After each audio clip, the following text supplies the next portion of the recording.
Hey, Cavs fans, John Rutter with your Cavs Insider Game Day Report. The Cavaliers halfway through their preseason schedule with a record of 0-2, falling to the Philadelphia 76ers for the second time in as many games on Monday night. Tonight, their third tune-up against the Atlanta Hawks.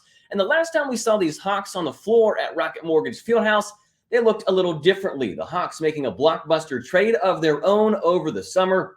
Atlanta nabbing all-star guard DeSHounte Murray to team up in the backcourt with Trae Young. Murray scoring 25 points in his preseason debut back on October 6th to go along with 8 rebounds and 9 assists. Now, head coach J.B. Bickerstaff has said that he wanted this training camp and preseason to be difficult and for his team to experience a little adversity. The team has been navigating rotation experiments with a handful of injuries so far this preseason, and that has understandably impacted their ability to tinker and play around with lineups. Bickerstaff has been more focused on playing the Cavs brand of basketball than he has the results. He will continue to use these final 2 preseason games to mix and match his lineups to see what sticks. So what else should we look for this evening against the Hawks? Well, keep an eye on number 3, and not just number 3 in Caris LeVert, but who plays the 3. LeVert has gotten the nod as the starting small forward in the first 2 preseason games, and Bickerstaff has been adamant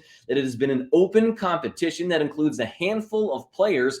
And while it may appear that LeVert has an edge in this competition, Bickerstaff was non-committal when asked about whether or not Caris has emerged as a front runner for the starting position earlier this week at practice. He's made the most of that opportunity to seize the role there. By all accounts, he's having a fantastic camp. Several players saying that Caris turning heads in practice and his play on the floor really backing that up through those first 2 preseason games. LeVert averaging 10 points, 3 assists per game through the first 2 contests. He's also made a handful of very, very nice defensive plays.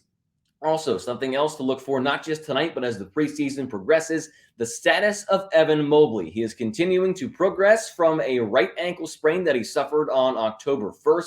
The Cavs announced that he would miss 1 to 2 weeks back on October the 3rd as he rehabs the injury. Mobley has been on the floor taking part in individual work and shooting drills after practice over the last couple of days at Cleveland Clinic Courts. Bickerstaff saying the team is hopeful that he will play at some point throughout the preseason and has not been ruled out for any of the remaining 2 preseason games. But we did look on the Cavs website, and Mobley was listed as out on the injury report on Cavs.com. We will update you from Rocket Mortgage Fieldhouse with more after J.B. Bickerstaff speaks ahead of tonight's game. If we get any more news as to lineups and who is in, who is out for tonight, it is the Cavs and the Hawks preseason game number 3, tip-off 7 p.m. at Rocket Mortgage Fieldhouse. For your Cavs Insider Game Day Report, I'm John Rutter.